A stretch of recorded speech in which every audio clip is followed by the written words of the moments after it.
I think we are at the top of the hour. I want to extend a very warm welcome to everybody who is on this webinar. Now, we want to acknowledge all of you for joining. First of all, there are already 125 people in this webinar right now. My name is Kalyan Vishwanathan. I am the president of Hindu University of America. I'm also the instructor for the Orientation to Hindu Studies course that is going on right now. And we have two groups of participants in this webinar today. Okay, there is the participants from the orientation course who are being promoted into panelists. And then there is the audience, who have joined us, our guests who have joined the webinar today. Now, I'd like to welcome Dr. Joydeep Bakchi, who is joining us today from Berlin, Germany. And Joydeep Bakchi has a PhD, which he received from the New School of Social Research in New York City. And he's been working, for many, many years in the realm of philosophy and Indology.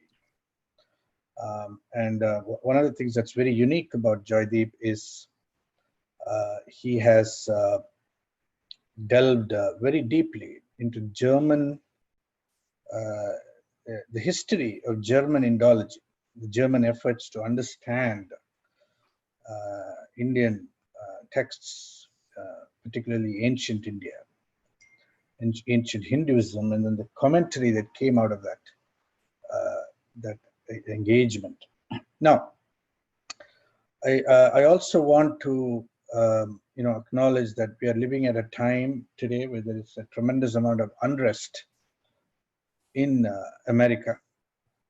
The racial tensions have spilled over, and old wounds have flared up again in a very significant way. And I think you'll find that this conversation that we're going to engage in today is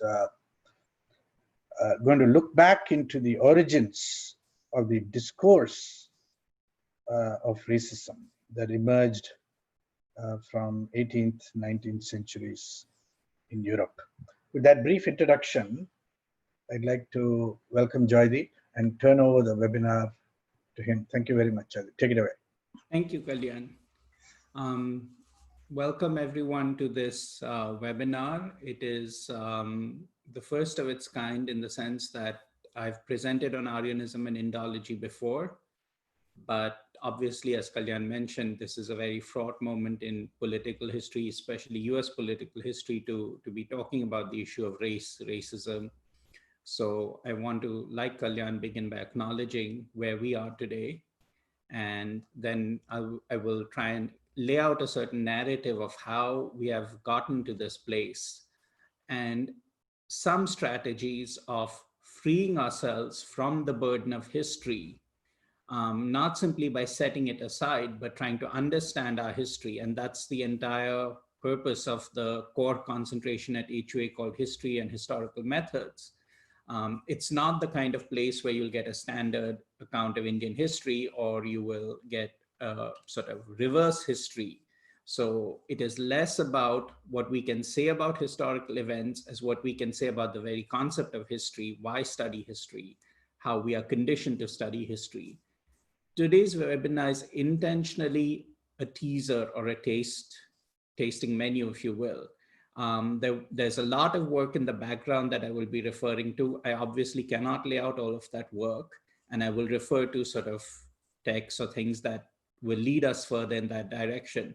And you just have to trust me that if you take the course related to this material, you will get the full depth of it. So with that said, let me welcome you and start the slide share. Now, about the sort of format of this, my experience with Zoom has been that it is not good to have slide after slide clicking away and a small window of a person chatting to you. So what I try to do is show you 2 or 3 slides, come back, discuss those, and then go back in. So it'll be more interactive. And at least I think the panelists are free to ask questions. So Unmute yourself and ask if you want a clarification. Make sure it's relevant. Don't take us off topic, but let this be relaxed and interactive, and try to understand where I'm going with this thesis. Okay, so let me start the share.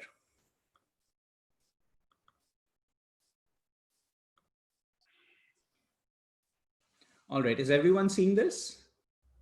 Yes. Okay, great, wonderful. Yes. So this is something I've actually given at a conference in Hyderabad on Aryan theory. And then I revised it. I gave it, I think, already twice in the past for HUA. But this is a slightly different version because I wanted to, shift the locus away from Aryanism to some bigger issues. As I said, I want to acknowledge where we are right now. And many of you might be wondering, what is the point of a webinar at a situation like this?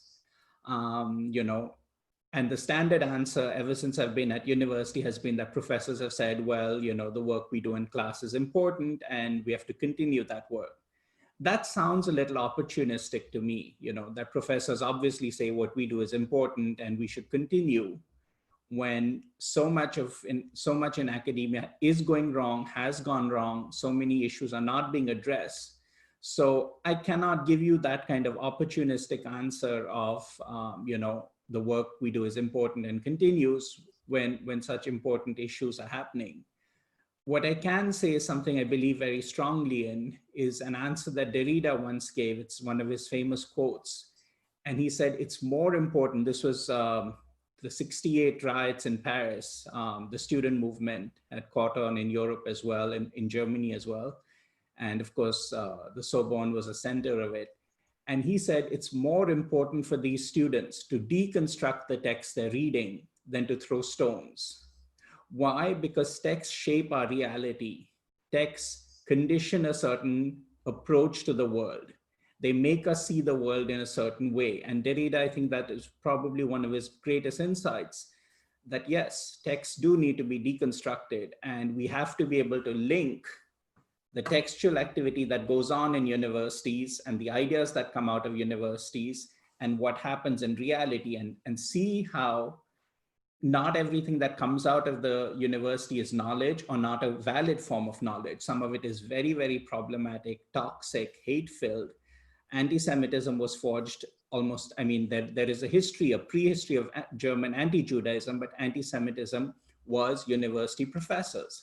Race science, as the name tells you, was a science. It was taught. There were institutes for it. So these are the conditions, or these are the connections that I want to explore today. So that's my first slide, and to sort of establish the groundwork of what this presentation is trying to do today. Okay, the second slide is from a great, great hero of mine. Most people know me as a Heideggerian scholar, as a Heidegger scholar.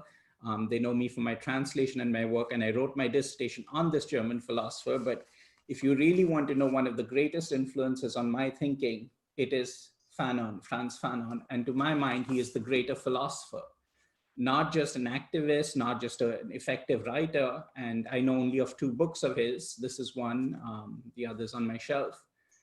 But to my mind, he's a very, very great and powerful thinker. And I'll read you some excerpts from his thought. And I want to sort of end by giving him the platform and giving him the speech. Why is he not as famous as Heidegger?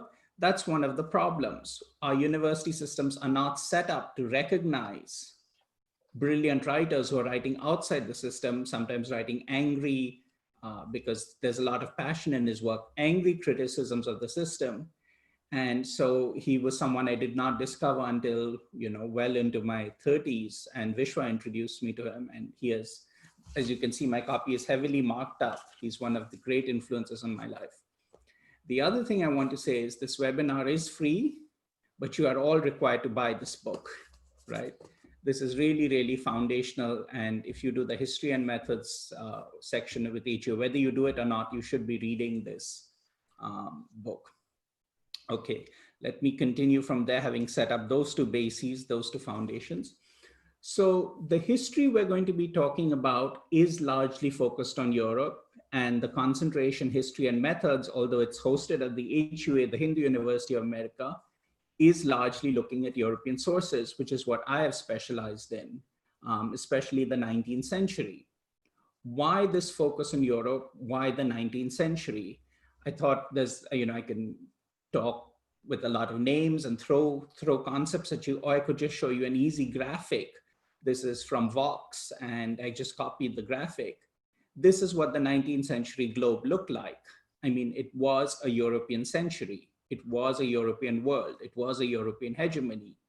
And except for one or two countries, all of the world, I mean, no part of the world escaped contact with Europe, escaped a kind of leeching in of European ideas, of European social systems, of European political thought, even a European framework of history. So it becomes very important for us to study this, not because it's my personal choice but because this is where we are. We are living in the shadow of this legacy of 100 years of colonization. And there is no, in my view, the idea that we could naively go back to, 300, 400 years ago, or maybe a millennium back, go back to ancient Vedic times, that is naive. We have to do it, as Derrida says, through the deconstructive regress, backwards through history, trying to dismantle these concepts that form our present day reality. Okay, let me pause there, come out of the share, and be more of a face to you than a talking head. Could one or two of you unmute yourselves, because I see entirely muted mics throughout. Yes, I'm unmuted. Okay, so I want one or two people to, nod or say hello or, yes, and because it's very hard sort of teaching to bobbing heads. Okay. These three slides were to set up the project that.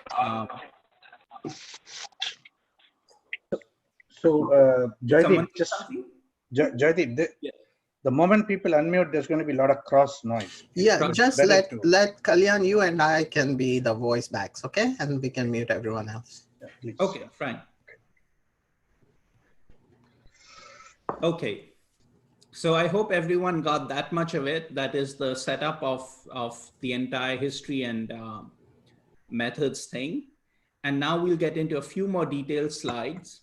Before I do that, I want to look at two very important events that sort of shape the world we are in today, and they will introduce us. So far, I've talked about race, I've talked about the Black experience, I've talked about colonization as sort of important components in the history that we are looking at, where we are today.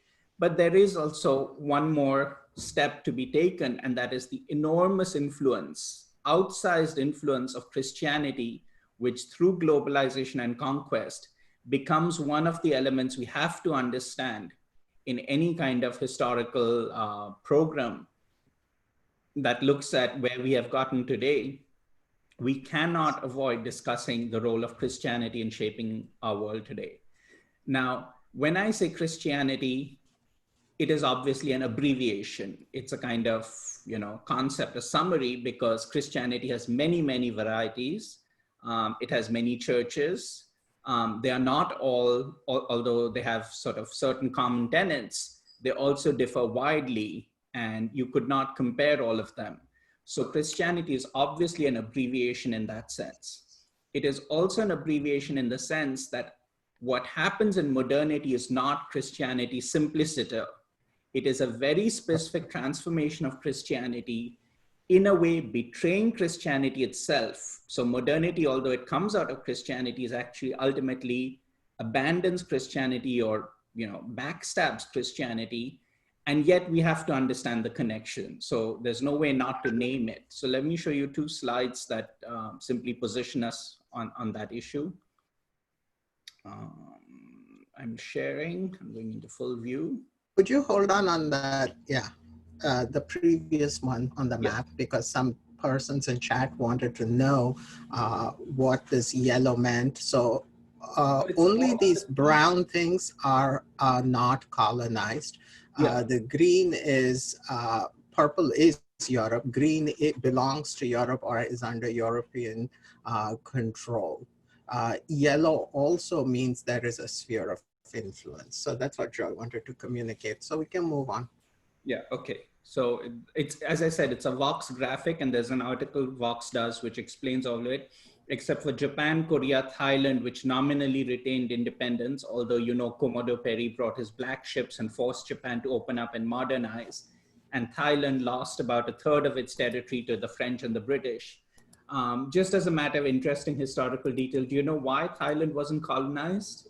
It's not because of anything they did. It's because Burma was British, Indochine was French, and they decided they needed a buffer zone there, so they didn't end up fighting, but they did slice off, you know, portions of it. Okay, so that much for that slide. So the specific way we're going to talk about the history of Christianity is look at, or rather talk about Christianity as a concept of history and historical time that is coming out of Christianity. But since that's an abstract notion to convey to you, I just have two images of two popes and two very famous papal bulls. So the first one is Romanus Pontifex, which is 1455. And this gave authority to Portugal over territories along the African coast and so on. So the Pope is here asserting his right to lordship of the world as the vicar of Christ. He then has the authority to grant possession of certain things. And the very interesting thing that this papal bull does is it's complete possession, right? So it's not just land and territory and islands, it's also all the inhabitants of those islands, all the produce of that island. There is a kind of ontological distinction being made between the possessed and the possessor. And that problematically maps onto the categories of the faithful and the heathen or the pagan. I say problematically because obviously you do have black slaves who are forcibly converted, but they do not move straight away to the category of the possessor. They're still objects. And so this is a complex legacy that cannot be straightforwardly resolved by saying Christianity colonizes, because in one sense it does, but it also converts. And therefore, the ambiguous position of, you know, Black Christianity of the enslaved has to be taken into account in our narrative. Now, to counter this papal bull, which gave Portugal at the time, you know, in the race for global dominion, Portugal had gotten a head start. There was a second one, and this is Inter Cetera, and it was the Pope Alexander VI. And here you have a longer segment of text, and I just want you to, if possible, read it. I don't know if you can see it as clearly as I can, but he says, together with all their dominions, cities, camps, places, and villages, and all rights, jurisdictions, and appurtenances, all islands and mainlands found and to be found, etc., etc. So a huge swath of territory, all its possessions, is being handed over. Obviously not in the sense that he owns it and hands it over. They will need political power. They will need force of arms to enforce that claim. But the legal claim that is being made is important here. And it's important not from the perspective of a history of slavery, which is not my topic today, but it's important from a perspective of the global claim that is made by Christianity. Christianity is not one religion. It is not a specific nation as the Jewish faith was restricted to the Jewish nation. It claims, it internationalizes itself. It makes no distinction anymore between the Jew and the Gentile. It speaks to all of them in this encompassing church. And through individualizing salvation, it internationalizes itself. So this world claim of Christianity is maintained in history. And that's the topic today, not Christianity, but history is maintaining that encompassing sense. And my thesis here, my presentation here is to critique that encompassing history and to say history is singular, it's individual. In a sense, I'm going back to the early Christianity, which would not recognize the modern secularized concept of world history, because for early Christianity, remember, history teaches you nothing but sin and death. It's a continuous enactment of life and death and the fall of empires. And the one place Jesus talks about history, world history, is to say, you know, give unto Caesar the things that are his. And so there is a clear distinction between secular history, the material realm, and the salvific history. And that distinction is problematically not maintained in modernity. So we will come to that concept. Okay, let me continue into the next slide now. So what are my starting points for this discussion, and why am I taking it from these very large global issues? Why am I taking it specifically to Indology? This is the second half of the title, Aryanism and Indology. Why Indology? The simplest answer would be, of course, that Vishwa and I wrote a book on it, and an authoritative book with you know, a lot of data and information on Indology. And if you can see the huge bookcase behind me, about the upper third is my philosophical library, and in the corner there are other things that I also do, but the lower third of the one behind me is all Indology. And I'm pointing to it because I like to think that any Indologist watching would just tremble at the sight of what I have. So I have literally access to everything they've written. That is one of the advantages of being based in Berlin. I can get anything I want and fairly quickly. So why Indology? Vishwa and I, as you know, you must have read some of our biographic details. We are trained as philosophers. We are also intellectual historians, because the new school where we went has a tradition of doing the history of philosophy. It's not analytic philosophy, but the entire history of philosophy, history of ideas is taught there very systematically. And obviously Germany features heavily in that. But our specific encounter with Indology started when we came as these philosophers and experienced intense racism towards Indians within Indology. And this puzzled us, because everyone thinks, oh, Indology is all these people who like India, they went to India, they studied Sanskrit, and you know, what could be better than that? That's the basis of the Indo-Germanic exchange. Yes and no. There are problematic aspects to Indology that we only gradually became aware of. I will not read you what's on the slide. It's fairly clear. If you have questions, you may ask. But Indology then turned out for us to be an extremely problematic discipline based on, or an adjunct of, race science, which was developing at the same time. And this race science was exported, you know, not only in terms of method, but also in terms of the idea of history to the world. And we have been unearthing that for the past, you know, it's been 15 years probably. And so our work has always been working on the issue of race and how these problematic ideas from Europe spread around the world. And so we are, in a sense, coming full circle with today's presentation, where I'm showing you, you know, the connection between the work we did and race. Yes, Vishwa. Yeah, you had said previously that this is essential to deconstruct and go back to the Vedic period. So are you saying that Indology, I mean, this racial history, is essential to grasping fully the history of these texts in the Hindu system? For example, is it a necessary thing for anyone to learn? No. Let me explain with a quote from my beloved Fanon of what I mean when I say we have to address this. My question is specific. Do I need to take this course or not? You need to take all my courses. Okay, that's all I wanted to know. Thanks. All right, let me just read you this, because this is important. Thank you for the question. I am a man, and I have to rework the world's past from the very beginning. I am not just responsible for the slave revolt in Saint Dominique. So you see, Fanon here is saying, as an intellectual, as a thinker, I have to take on the whole history. I am not bound to my skin color. I'm not bound to my origin and say, I will only learn this much. I am only responsible for showing Vedicism. I have to take on the whole of history and learn it.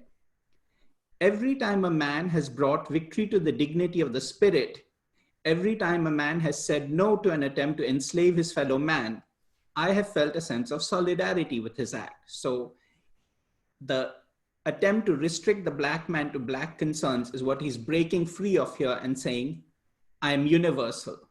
European man is not universal. The European has posited himself in the 19th century as universal and restricted the black man. but I am a thinking, feeling being just as much. In no way does my basic vocation have to be drawn from the past of peoples of color. In no way do I have to dedicate myself to reviving a Black civilization unjustly ignored. I will not make myself the man of any past. I do not want to sing the past to the detriment of my present and my future. This is the inspiration for the history and methods section of HUA, is that we engage with the past, not to make ourselves men of the past, but to fight for our future. Okay, so that answers that question. Now let me continue. So I mentioned some problematic aspects of German Indology. Here is someone everyone knows, Max Muller. The Goethe Institute in India is actually called the Max Muller Bhavan. I always think that that's bizarre. It's offensive. It's a slap in the face, and it makes no sense to me, because Max Muller is forgotten today as as an intellectual. He is of marginal value. His translation of Kant is not read. He published a lot in his lifetime, but a lot of it was forgotten, and he's not considered a serious figure anymore. But here you have a quote by him. I won't read quotes on this PowerPoint because it'll take too much time. But I just want to comment that this notion that there was a degenerate religion, a priestly religion, right? That had to be overcome by a simple, accessible teaching, and this would be Christianity, is one of those things that modernity still competes with. That notion is present at all times when you hear criticisms of the ritualistic nature of Hinduism, the emphasis on the priesthood, sacrifice. These are long-standing Christian criticisms, and they're in fact criticisms of Judaism, that gets sharpened through centuries of anti-Judaism in Europe. And some of it gets applied through the colonial encounter to Hinduism. Not much more to comment on that slide. Let me go to the next one. This is from a series of letters, and they're not all the same letters. So I don't want you to think that all this is sort of condensed. It's come in one place. I've collected them from several letters that he was writing. But you see on the last point there, the Vedic religion, though childish and crude, is free from all that is so hideous in the later Hindu pantheon. Here you see one of the roots of the Vedic obsession that modern Indians sometimes have. Swami Dayananda was this self-taught person, not within one of the traditional mathas or schools of Indian thought, and insisted that, later thought was all corrupt and all rubbish, and they were priests, and he used to accuse them of popery, which is a strange word to use in India, I think. We have no popes, but he was a proponent of this return to Vedic purity. And you see one of the sources for that here. And then the third one, obviously the encounter is not as simple as the Western man individual sees himself as equivalent or superior. And there is obviously a reciprocal engagement that is going on, where on one side, he's telling them what their religion is and what their system of values ought to be. On the other hand, he's trying to assimilate and say that I am equally their measure, I'm equally this thing. So this is a part of the legacy of Orientalism. It is a two-way street. That has been one of the theses that Vishwa and I have consistently worked with, is that it is not as simple as to say that, Orientalism is something that is simply done. It is a complex interaction, and we have to look at both sides and slowly, unwind the process that happened. And one of the simplest ways to unwind it is to just become aware of these facts. So if you've read this, quote, you will look at Indology in a new way from here on. Okay, let me now go to the notion of history, which is the focus of the history and methods section. And I have for you here. When you say history and method section, what do you mean? That is the core concentration at HUA, where some of the material that I'm talking about today will be taught in more detail in different courses. Oh, okay. All right. So let me just read you now. This is Lewitt on meaning in history. Where does this notion of a one universal history come about, right? historical time is not unknown to the ancients. There is no one living who does not have a sense that today is different from tomorrow, that his grandfather lived in a different world than he does. So everyone has some sense of historical time. But when we say history today, we specifically mean it in the sense of one uniform time, one time that includes every individual. This notion of including individuals is called subsumption. So historical time in the modern sense is subsumptive. It subsumes individual narratives, individual histories, individual stories, if you want to call them that, into a global story. And we have gotten accustomed to it. We are so used to thinking about history as one thing that, you know, when someone asks me, is this historical? That's all they mean. They mean, is it part of this huge meta narrative? And the answer to that is always, well, show me this history. Where is it? And then you have a problem because narratives are not tangible. They're not substantial. Narratives are stories we are told. And these stories, through repeated telling, through assent, through agreement, acquire a certain density. So we need to break up the density of history and to ask where this sense of one universal history or one world history has come about. And I want to give you, this is not my thesis. This thesis has entirely been worked out. This is a brilliant, brilliant book. I cannot stop reading it. But I will, in this presentation, there is a part of it that is my contribution and original, and I'll point that out. What is particular to the Christian time reckoning is that it counts from a central event which occurred when the time had been fulfilled. For the Jews, the central event is still in the future, and the expectation of the Messiah divides for them all time into a present and a future aeon. For the Christian, the dividing line in the history of salvation is no longer mere futurum, but a perfectum presens, the accomplished advent of Jesus Christ. With regard to this central event, the time is reckoned forward as well as backward. The years of the history BC continuously decrease, while the years AD increase toward an end time. In this linear, though double-faced chronological scheme, the biblical view of history is delineated as a history of salvation, progressing from promise to fulfillment and focused in Jesus Christ. So this is a graphic representation of that notion of history, where it is divided by a specific event. Let me switch to a pointer, laser pointer. So this is the salvific event that has already happened. And it divides all of history. As you can see, it's the dividing event into a past and a future. BC going backwards, AD going forwards. Now, that is the first point I want to make.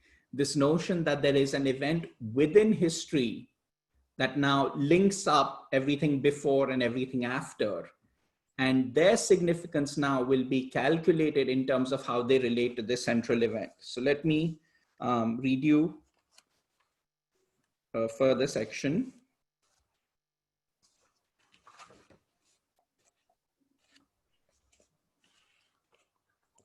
And I will read you a section on how everything now relates to this. Seen in the light of the faith that God is revealed in the historical man, Jesus Christ, the profane events before and after Christ are not a solid chain of meaningful successions, but spurious happenings whose significance or insignificance is to be judged in the perspective of their possible signification of judgment and salvation. The historical interest and outlook of the Old and New Testaments is definitely limited by being concentrated upon a few outstanding persons and events, which are related by providence to the dogmatic history of salvation as the only history of relevance and significance. So, 2 points to take away from this slide. First is this notion of a central event that divides time and that now gives you a before and an after and connects them. But also that events on this timeline are significant insofar as they point to that salvific event.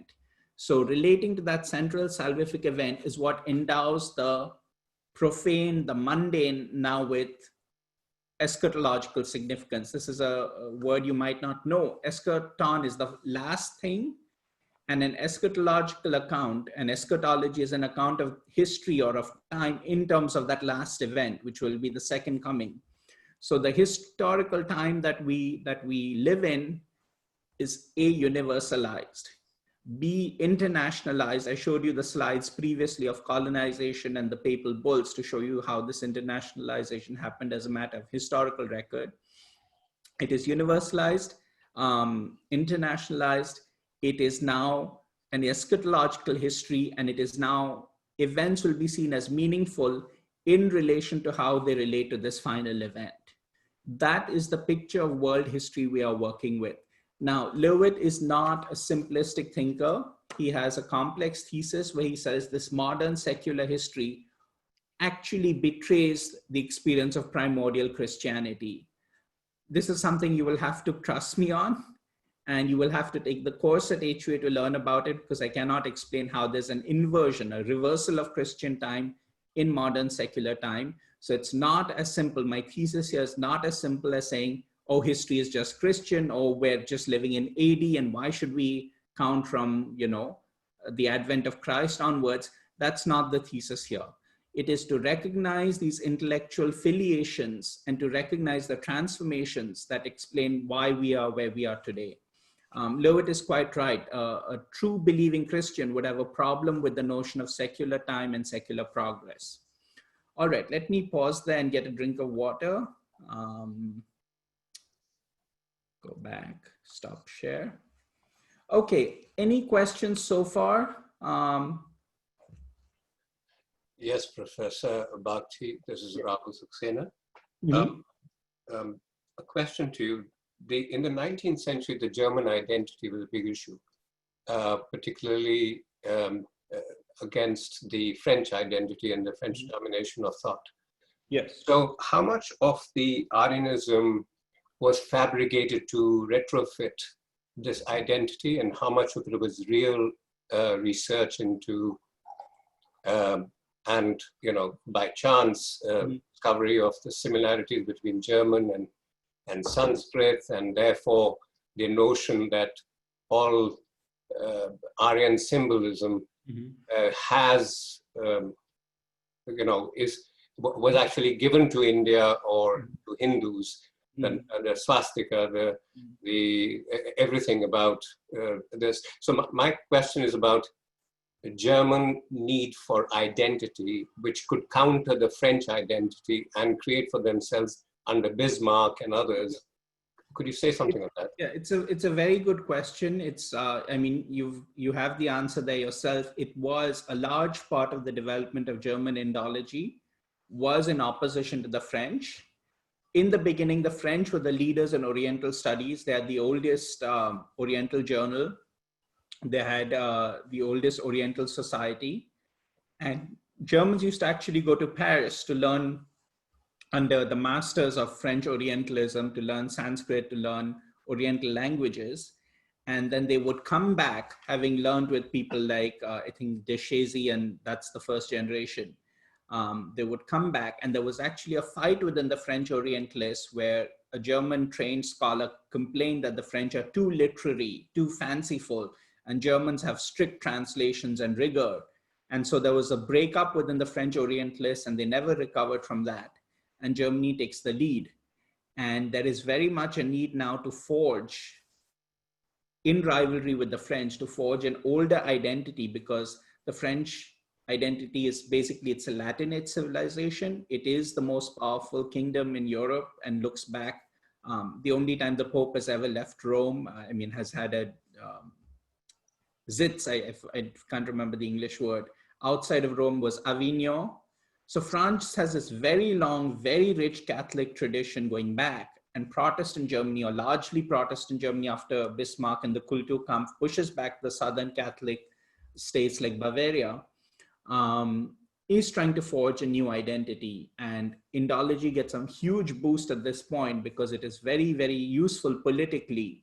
So the political manipulation of scholarship begins right from the beginning, and the creation of a racial identity, and to say that, you know, there is a distinction between the Nordic race and the French are actually this Mediterranean composite race, or Latinate, and they're decadent. some of these cliches survive even today within German society. So it's a great question. Thanks. So do you address this particular issue in the course of, in that umbrella of history and historical methods? One of the courses, surely, the one on German Indology, the one that has been announced for this semester, it's going to cover that. So yeah, that's definitely an important issue. Okay. All right, let me go back. I have another question, but I'll come to them after. Okay, we'll do it at the end. I'm going to share again. Thank you.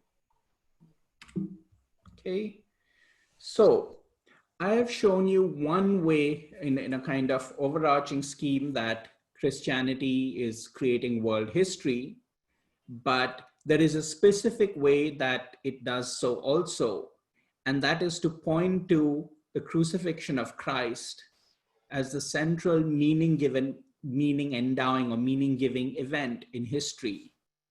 And all other cultures are subsumed in this, not only through conquest or through, the papal bulls that I showed you, but somehow all events now have to point to this.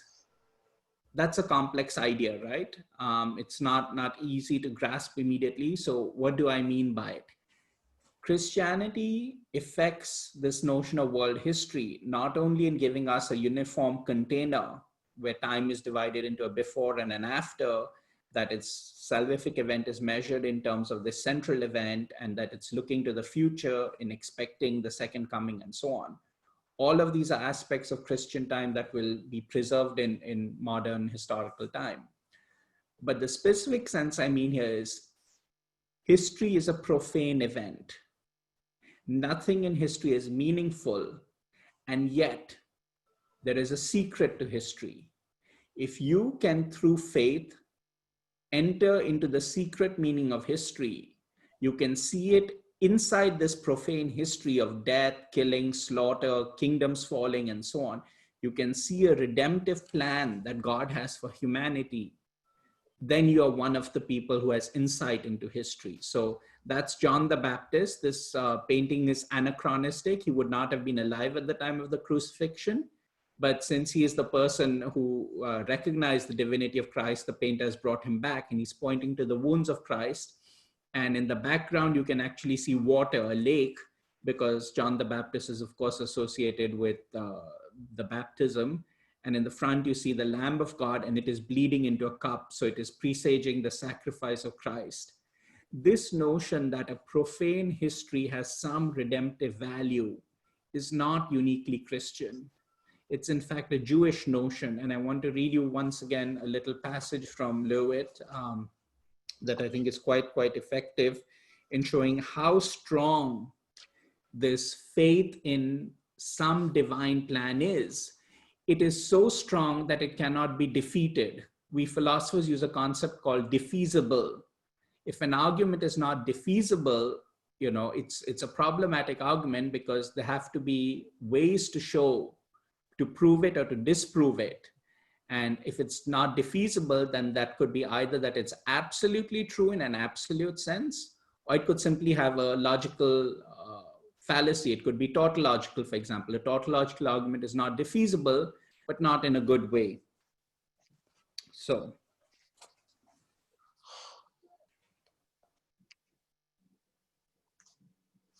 the Jewish people could and can indeed understand their national history and destiny religiously as a religious political unity.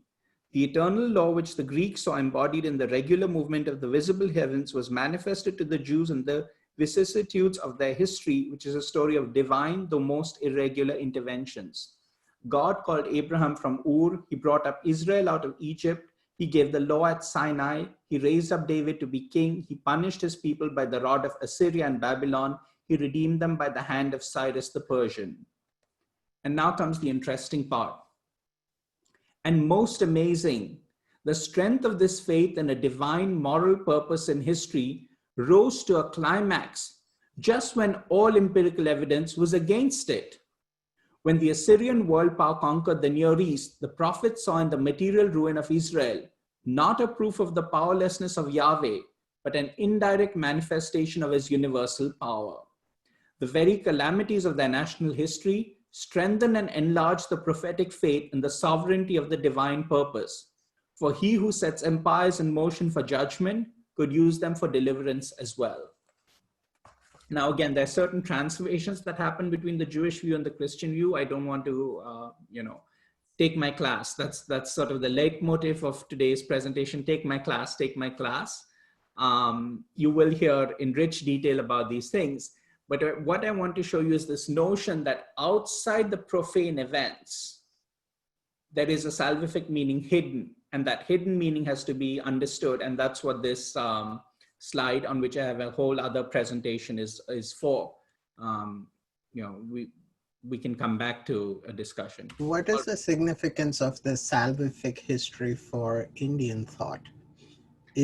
When they, or do you want to answer that later? I'll answer that later. It is part of the. Joyji, I have a question. Oh, can I interrupt? Who is asking? So please, I'm gonna ask participants to allow Joydeep to finish his presentation. Okay. Then we'll get into questions. Okay. There'll be a lot of time for questions. All right, great. Let's continue. So these are three ways of looking at history, three transformations that happen. They are all connected. I could not bring a slide here of, an Indian or a Hindu view of history and put it, because it would not make sense. And yet these three are not one. There are specific changes that happen through these historical events. And yet we have to understand even the modern march of progress. There you see sort of the socialist or the Marxist idea of international brotherhood. The workers with the hammer and their sickle are being celebrated. That kind of Marxist history still has remote antecedents in Christian Jewish concepts of history. This notion of a fulfillment of time, but this fulfillment is no longer individual, as other cultures would have it, nor is it communal as Christianity does, where it is the entire church of the faithful that is saved. It is not a future event. It can be realized now. There is a secular realization of the kingdom of heaven on earth. So much so that although this idea that Marx has is Christian and Jewish in its origins, he applies it against the Jewish and Christian to say they are preventing this from happening. The old religions are preventing the realization of the earthly paradise by constantly holding up this fictitious remote event or event outside of time that Christianity says that secular time is profane and your salvation is outside secular time. And he says that's all a way of actually preventing the proletariat from realizing its own interests. So you see how, although it is a borrowed structure, that structure has been inverted and turned back on the place he borrowed it from. Okay, next slide. This is just a verbal interpretation of what you just saw. So we have three senses of time: the original Jewish revelation, which anticipates the Messiah. This futural anticipation is overcome or superseded in Christianity. The Messiah has come. History serves a Christian purpose. How so? It's not just facts, right? I began by saying we all know what historical time is. We know that there's a difference between today and tomorrow. We all know what historical facts are like. But this notion of taking facts up and weaving them into a narrative, a larger narrative that tells us something about all of humanity, this is the specifically Christian aspect of history that we are dealing with. Okay, now we get into the Indological portion of the argument. This is the larger intellectual historical context within which Vishwa and I have been arguing we have to read the works of German Indologists. Because by going to India, by discovering Sanskrit and Oriental languages, they were a huge force, a huge factor in universalizing this thought pattern and subsuming other cultures into it.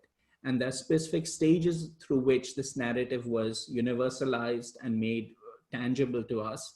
And that's the rest of the presentation, is to look at how this meta-narrative or the superstructure I laid out, how it was historically, concretely, how it was achieved by the research of certain scholars.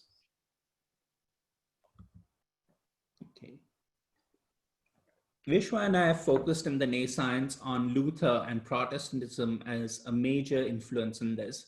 I already explained one aspect of that, that Germany was looking for a Protestant identity vis-a-vis France. It was fostering Oriental studies and Indology. But there's a second reason, and this has to do with a shift to history that takes place post-Luther. Luther is obsessed with showing that Jesus is the Messiah spoken of in the Old Testament. The continued presence of OT communities, that is Jewish communities within Germany, threaten this claim. If you can read the Hebrew Bible without the New Testament, then that means the Hebrew Bible is not the Old Testament. If it is an incomplete book and you need the New Testament to complete it, then and only then does it make sense to call it the Old Testament. In other words, Christianity is in this very strange position of having to account for, and this is John D. Levinson's famous quote. He said, Christianity is a religion with the book of an alien religion inside it. So you can imagine the problems this is going to cause. To give you an example, take any other religious tradition, take Buddhism, for example, and instead of setting aside the Veda as it does, it has to account for the Veda and say the Veda is made old and we have the correct interpretation. It's a difficult challenge. It's a huge problem that you pose yourself. Now, Luther lectures obsessively on the Old Testament. If you read points 1 to 4, I won't read them out. You can see how obsessed he was. He was much more interested in the OT than the New Testament. The New Testament is unambiguous. Okay, its message is pretty straightforward. This is the Messiah. All the tension in Christianity centers on the Old Testament because it is speaking of a Messiah. There is a prophecy, and some people reading the Bible say, the Hebrew Bible say, it's not been fulfilled. We are awaiting the Messiah. If you are one of those people, you are Jewish. If you're one of those who say the Messiah has come, you are automatically Christian. So Christianity stands or falls not on an interpretation of the NT, but on the interpretation of the OT. And this is why Luther is obsessed with it.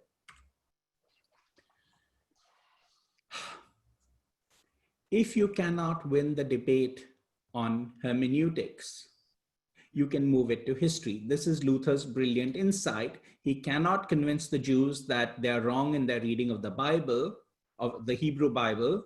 So he comes up with a different solution. He says, look, if God has a chosen people, then we can determine who that chosen people is, not through a reading of scripture, but through a reading of history.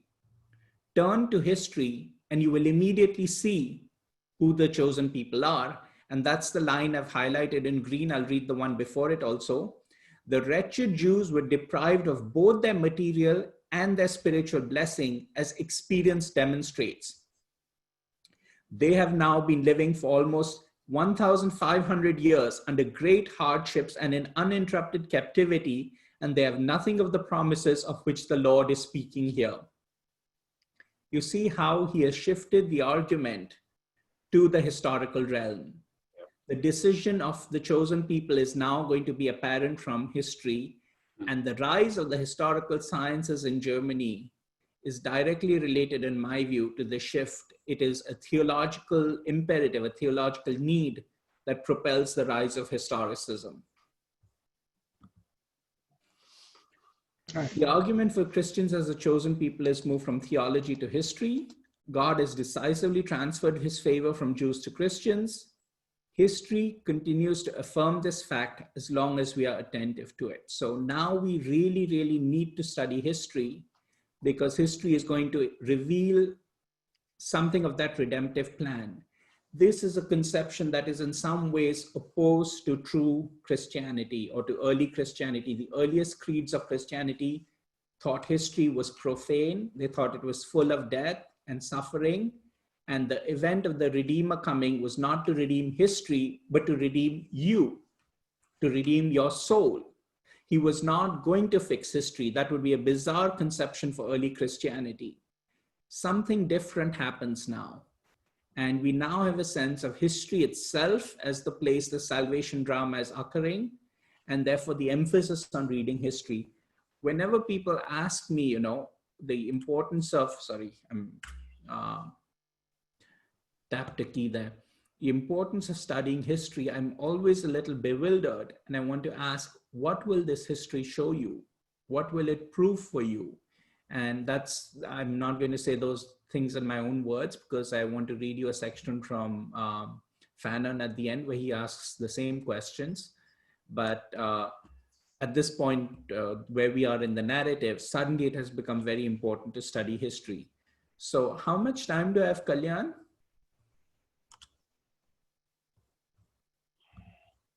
Kalyan? No, you have almost out of time. Okay, so you haven't gotten into the main subject. Let's take another 10 minutes and then we'll stop. All right. I'm going to go very fast because I've set this up and I'm going to show you a few quotes. The rest of it can be done fairly quickly. Yeah, I can do it in 10 minutes.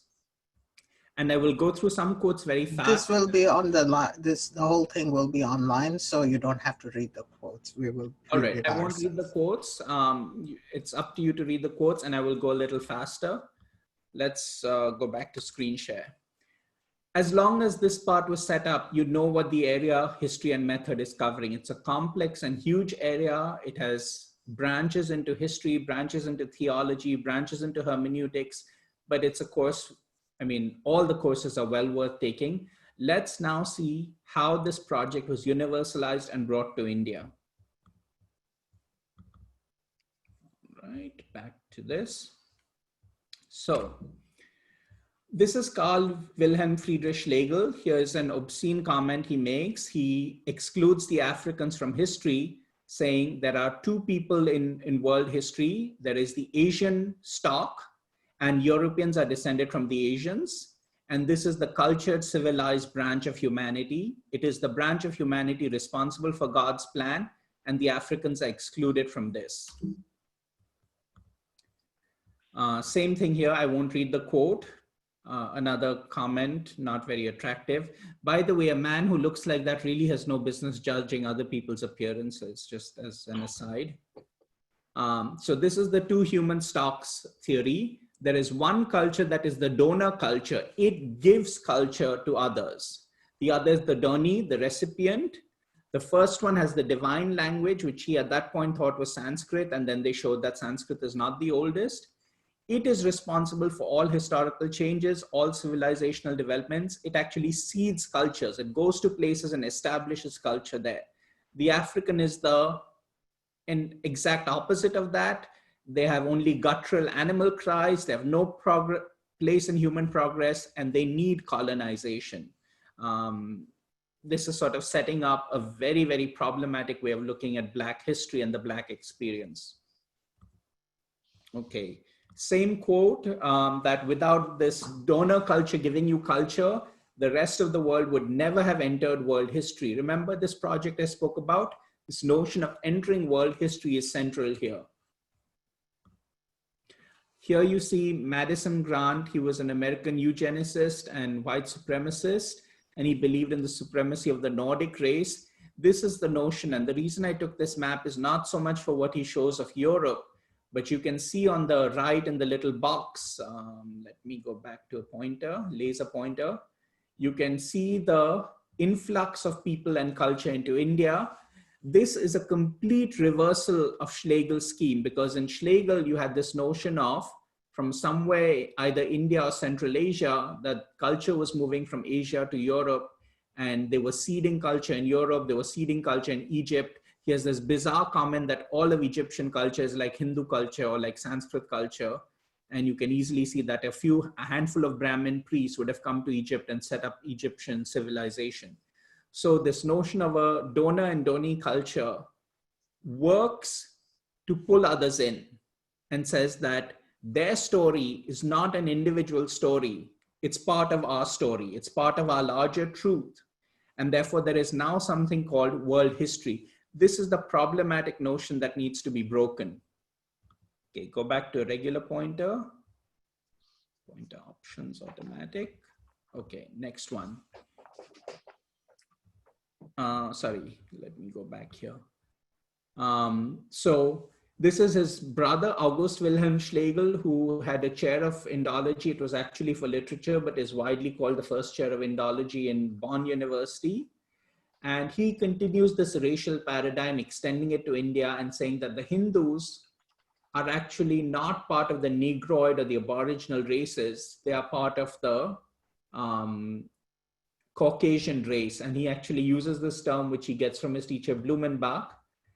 And from Blumenbach, also he gets this notion that the face expresses intelligence. It is not skin color that is decisive. Remember that for all their cultural achievements, Indians were darker than Europeans. And this had to be accounted for theoretically. And if you're going to assign them to the European race, you have to remove color as the decisive factor in racial classification. And so Schlegel goes to Blumenbach and says the Hindu skull is the skull of the Caucasian race. And then the last point is really, really important for me. The decision of the great naturalist is fully confirmed by the results of research into the affiliation of languages, of which I shall soon speak. Do you see how race is preceding linguistics? In this very text, 1834, On the Origin of the Hindus, linguistics is an accessory science that is meant to confirm the racial researches of his predecessor and mentor Blumenbach. This is why Indology is a race science, which when I've written a whole article on this, that's on academia, and I'll share the link with you later. All right, moving forward. This paradigm goes to India not only in the sense that we start thinking of ourselves racially, but that some of us start participating in a kind of race science or anthropology. And this is Iravati Karve. She's from Pune, I believe, and she actually participates. And I wanted to include this slide simply to show that this presentation is not an anti-European diatribe. It is not to say West is all wrong, India is all right or all perfect, but to say that there's a problematic legacy and it is up to individuals to choose, to rationally look at the options available and to dismiss a certain line of thinking as crude and racist and inhumane. And if you don't make that right decision and you import the anthropological paradigm to India, then you are not an Indian hero and you're not a hero for all of humanity either. Okay, next one. So one population in India is European. The other population belongs to a race totally different than the Hindus.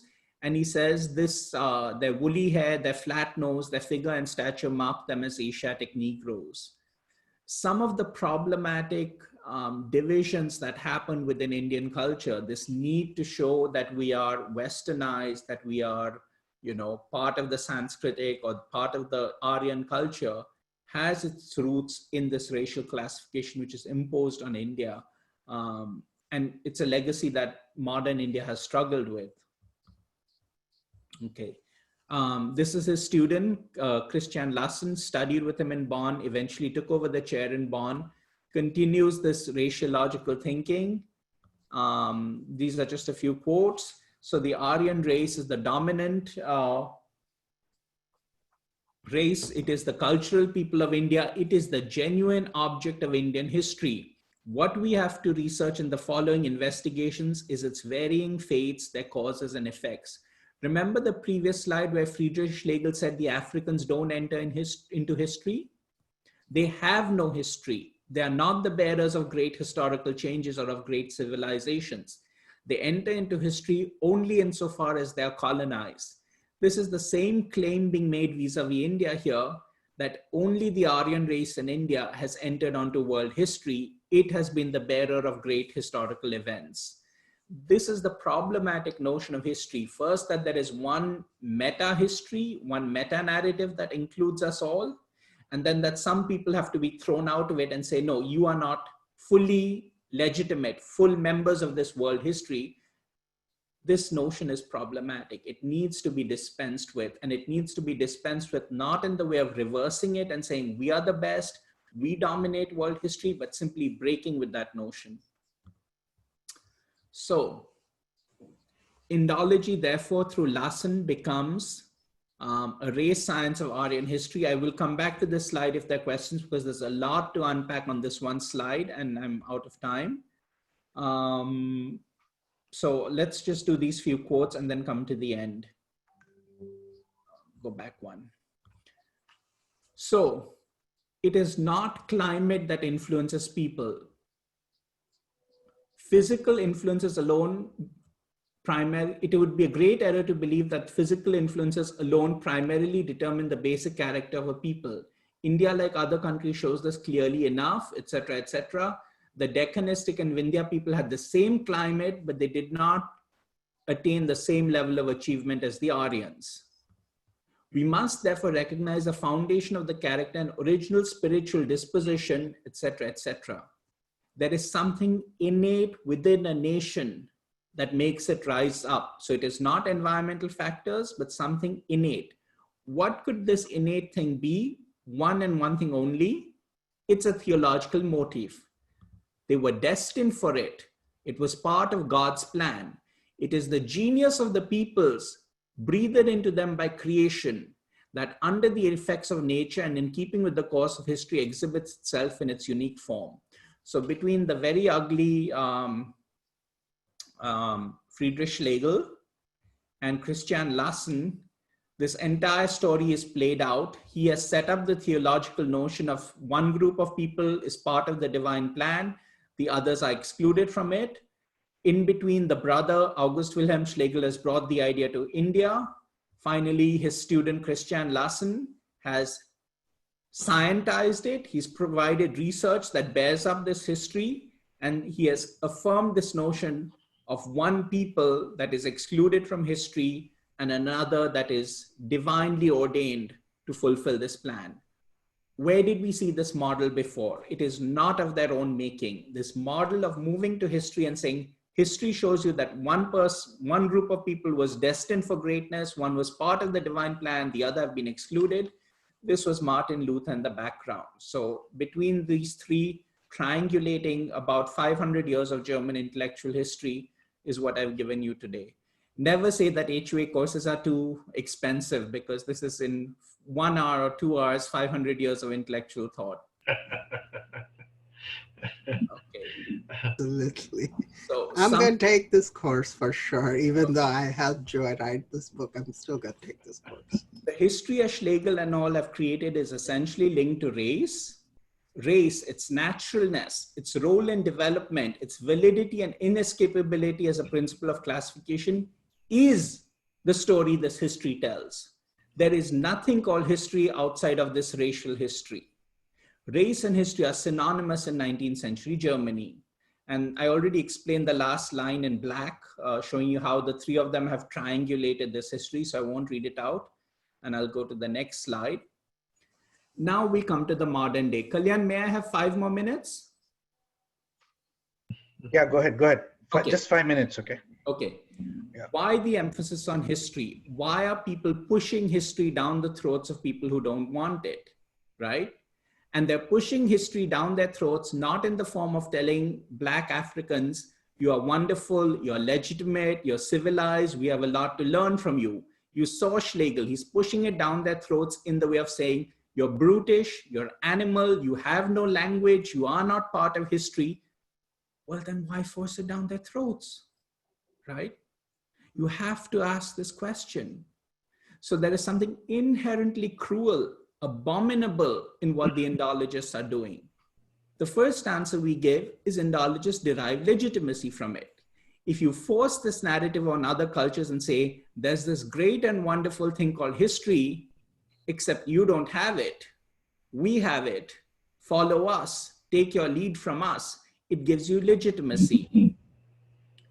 Second, the historical narrative as constructed culminates in the European present. So it automatically puts the European in the position of rendering judgment.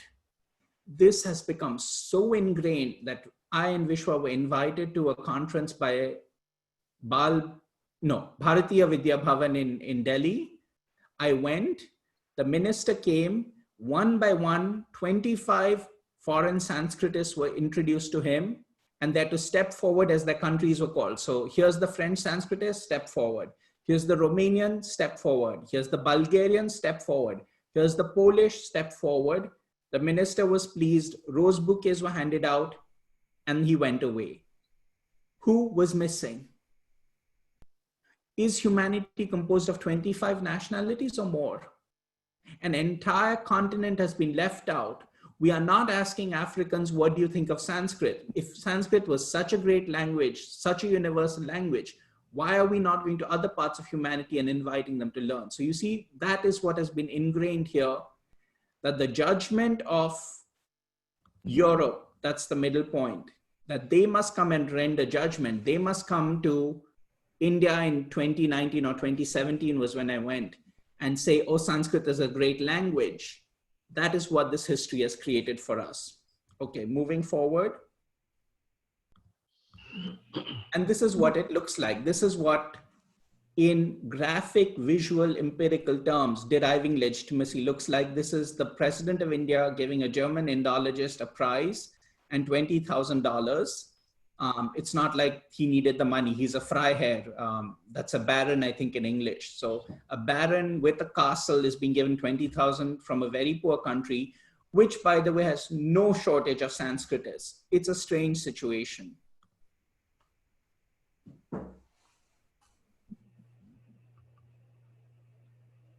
Do you see how the history constructed and naturalized legitimizes the present? You want to change things in the present, you have to start by retracing this history and deconstructing it and saying, whom does this history serve? Who has made up this history? And why have they done it in a way that it's to their advantage? These people have not made up the history in a way that, laser pointer, that Fanon would stand here.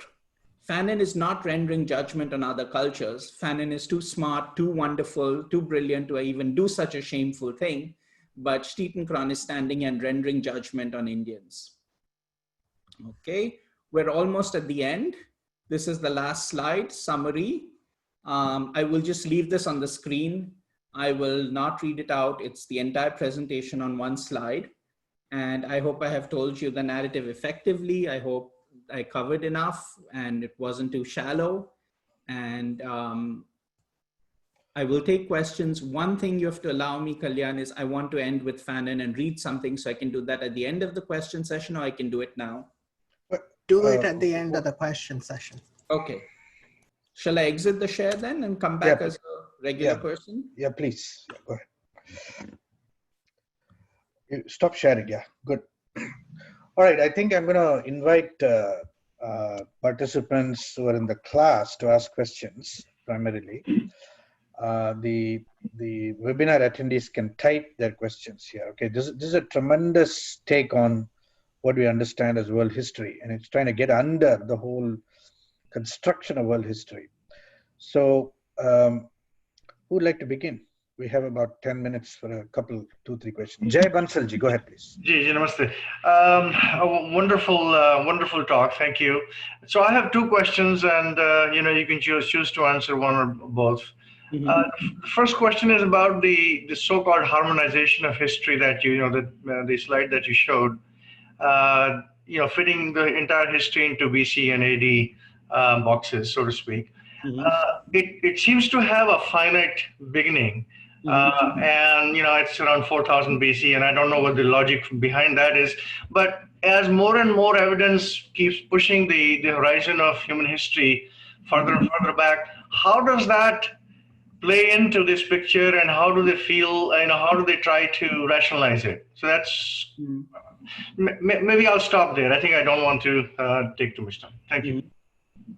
Okay, great question. It is obviously a problem. The narrative is not simple. Modernity does not, take up Christianity one-to-one, and Christianity is working with this limited timeline. Modernity explodes that. Darwin's researchers explode that. Now there is a need to look at a notion of time beyond biblical history, where we have evolution, we have a fossil record, and to integrate that, but still within the Christian framework of meaningful history. One of the ways that is done is through this notion of progress, and the other way it's done is through this notion of racial evolution. So to fit in all these different things within the same timeline, now you have to start exploring individual cultures, ascertaining what level of progress or evolution they reached, how they fit into, whether they point to the further development of Europe in its present or they do not. And I showed you some of those slides where they're looking at Indians and saying there's an Aryan kind of appearance, there's the primitive, black, woolly, negroid Indians. So that these are, you have to ask, this is strange. These are strange, bizarre questions to ask. Throughout humanity, we have noticed differences, but differences have been individual, right? You see someone and say, you know, he has a flat nose, and you move on.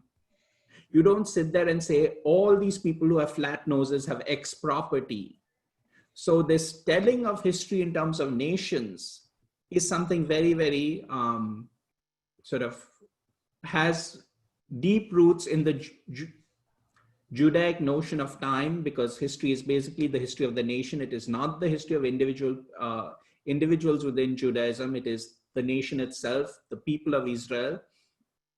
But it is also a specifically modern notion in the sense that we are now classifying people and using appearance, facial features to put them on this timeline. So great question. You know, I hope to see you in a class. Okay, somebody else? Any other questions? You got to unmute yourself to ask a question. Yeah. Devang Sharma, go ahead, please. Devang Sharma. Yeah. Joyji, my question is like I asked you to comment from you.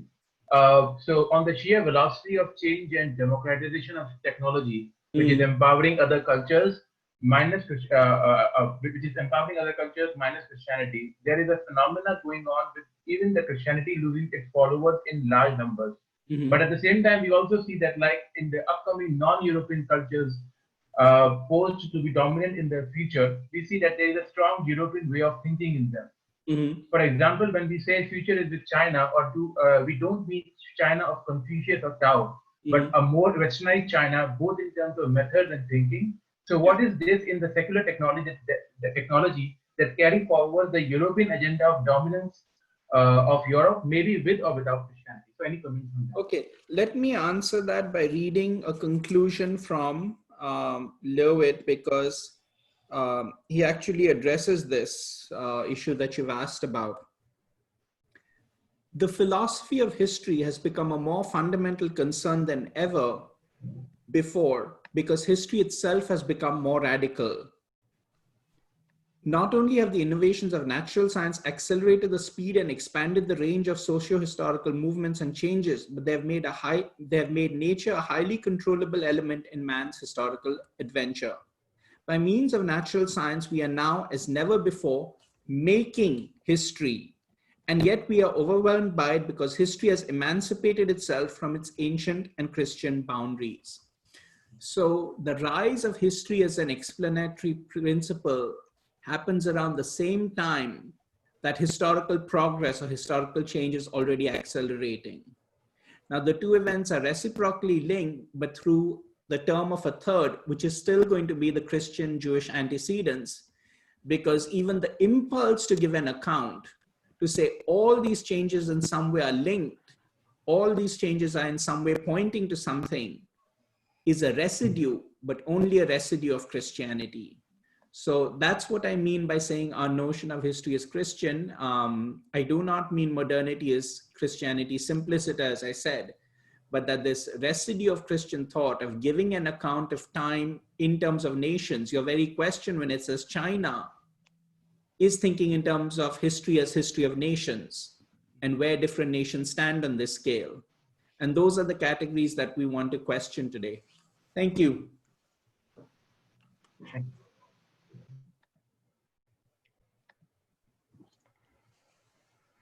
Kalyanji, if I could ask. Yeah, please, go ahead, please.